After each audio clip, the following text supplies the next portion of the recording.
कैलाश सनातन धर्म की सबसे पवित्र जगह में से एक माना जाता है कि कैलाश महाकाल का घर है और महाकाल का सफर मृत्यु के बाद शुरू होता है। इसी कारण से ये कैलाश रहस्यों का एक जाल बन गया है। आज इस रहस्य से मैं पर्दा उठाने जा रहा हूँ, लेकिन उसके लिए आपको ये वीडियो पूरा देखना चाहिए। रूस में रहने वाले एक पर्वतारोही ने इसमें चढ़ाई करने का सोचा।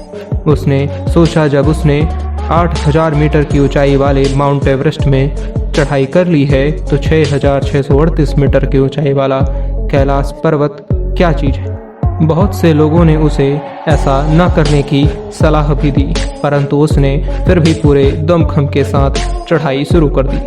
अभी आधा रास्ता भी नहीं हुआ था, फिर भी उसकी सांस फूलने लगी, जबकि वहाँ ऑक्सीजन भरपूर मात्रा में मौजूद थी। लेकिन उसके बाद भी वह पर्वतारोही हार नहीं माना और लगातार बढ़ता रहा।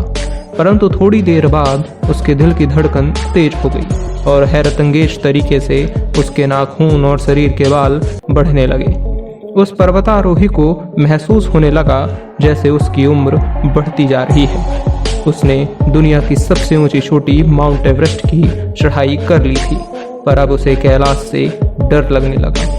उसे लग रहा था जैसे कोई उसे वहां चढ़ने से रोक रहा है, जो नहीं चाहता कि इंसान की वहां दखलंदाजी हो। इस प्रकार की अजीबोगरीब चीज़ों को अनुभव करने के बाद उस पर्वतारोही ने तुरंत ही अपना डिसीजन बदल लिया। आपको ये जानकर हैरानी होगी, जैसे जैसे वो पर्वतारोही नीचे आता गया उसकी दिल की धड़कन सामान्य होती गई और सांस फूलने की समस्या भी बंद हो गई।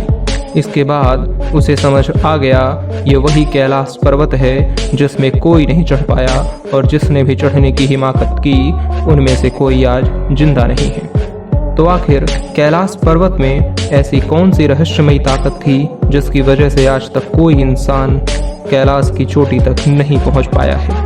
क्या वाकई कैलाश के ऊपर देवों के देव महादेव का वास होता है, या फिर कहीं ऐसा तो नहीं जिस कैलाश को हम महादेव का घर समझ रहे हैं वह स्वयं महादेव हों?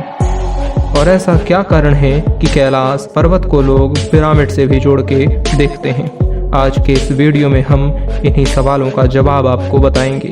वीडियो बहुत ही रोचक होने वाला है, इसलिए आप इस वीडियो को अंत तक अवश्य देखें। दोस्तों, सबसे पहले हम आपको बता दें, कैलाश पर्वत हमारे पड़ोसी देश तिब्बत में मौजूद पर्वतीय श्रृंखला है, जिसका अंश भारत और चीन तक चला जाता है।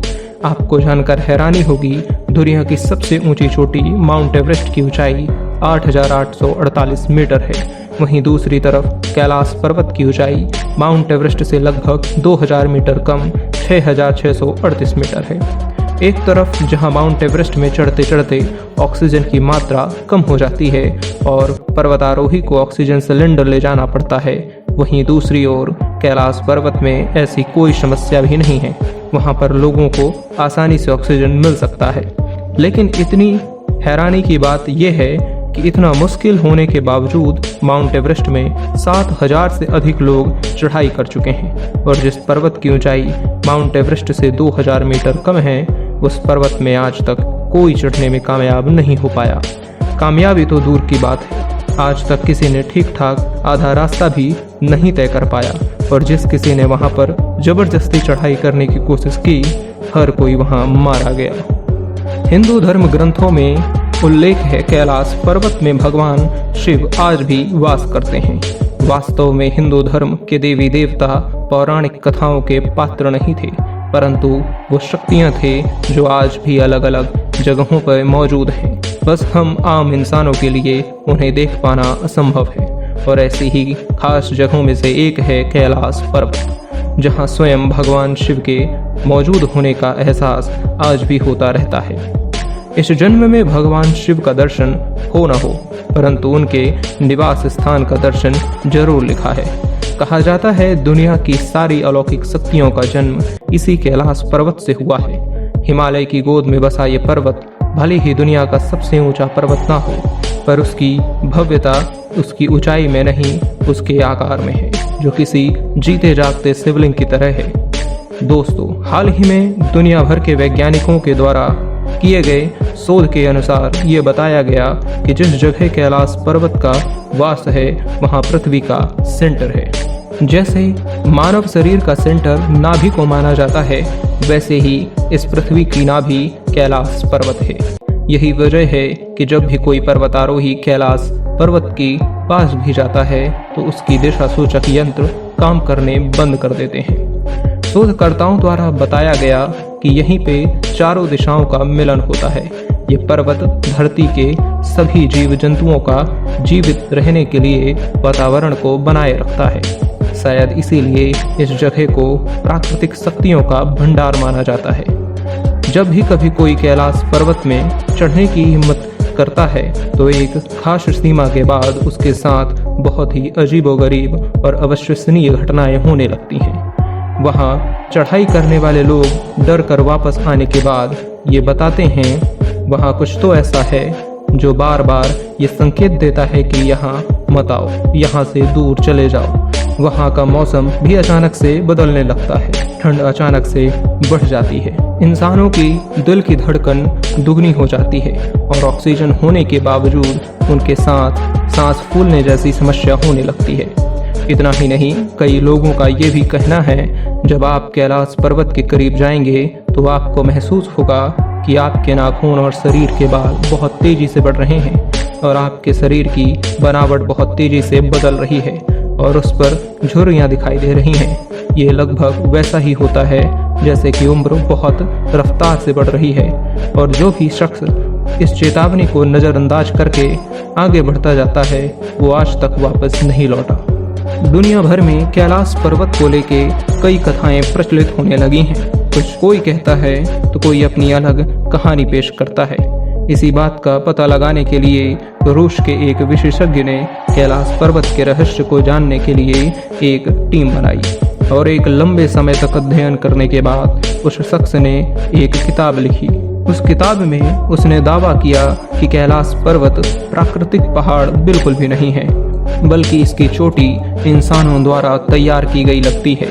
यानी उसके बाद का तात्पर्य ये है कि कैलाश पर्वत को इंसान या किसी अन्य शक्ति के द्वारा तैयार किया गया है और इस जगह पे अजीब तरह की रेडिएशन होने की वजह से कैलाश पर्वत को अलौकिक गतिविधि का केंद्र भी बताया गया है। तमाम तरीकों की खोज और दावों के देखते हुए कैलाश पर्वत में चढ़ाई करने से पूर्णतः प्रतिबंधित कर दिया गया है।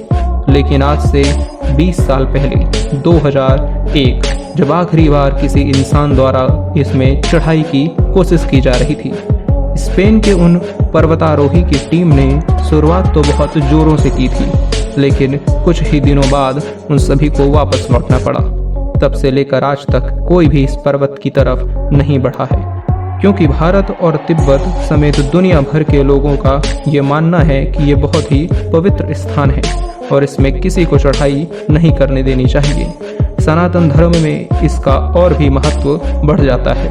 आज भी जब लोग अमरनाथ यात्रा में निकलते हैं तो कैलाश को देख के नतमस्तक हो जाते हैं। दोस्तों, जब भी आप मानसरोवर की यात्रा में जाएंगे तो मानसरोवर झील के पास आपको एक एरोप्लेन की आवाज़ सुनाई देगी। ध्यान से सुनने में आपको डमरू या ओम की एक मध्यम आवाज़ सुनाई देगी। वैज्ञानिक कहते हैं कि हो सकता है ये आवाज़ बर्फ के पिघलने की हो। खैर, इसके पीछे का कारण किसी को नहीं पता, परंतु वो ध्वनि बेहद ही खास है। दोस्तों, धीरे धीरे अब दुनिया के लोग स्वीकार करने लगे हैं कि इस पर्वत में स्वयं महादेव का वास है, इसलिए वहाँ कोई भी जीवित इंसान नहीं पहुँच सकता। कैलाश के पास ब्रह्मताल है, जिसकी बनावट सूर्य के आकार की है और जिसका दर्शन करने दुनिया भर के श्रद्धालु आते हैं। वहीं दूसरी ओर एक राक्षस ताल है, जिसका आकार चांद की तरह है। यहाँ एक और ब्रह्मताल का पानी मीठा है, वहीं राक्षस ताल का पानी खारा। ब्रह्मताल को सकारात्मक ऊर्जा का केंद्र माना जाता है और राक्षस ताल को नकारात्मक ऊर्जा का केंद्र, और ऊर्जा के इन दोनों केंद्रों के बीच में खड़ा है कैलाश। शायद इसीलिए ये सबसे अद्भुत और अविश्वसनीय है। उम्मीद है आपको पसंद आया होगा। ऐसे ही रोचक तथ्यों के लिए इस चैनल को सब्सक्राइब अवश्य करें। धन्यवाद।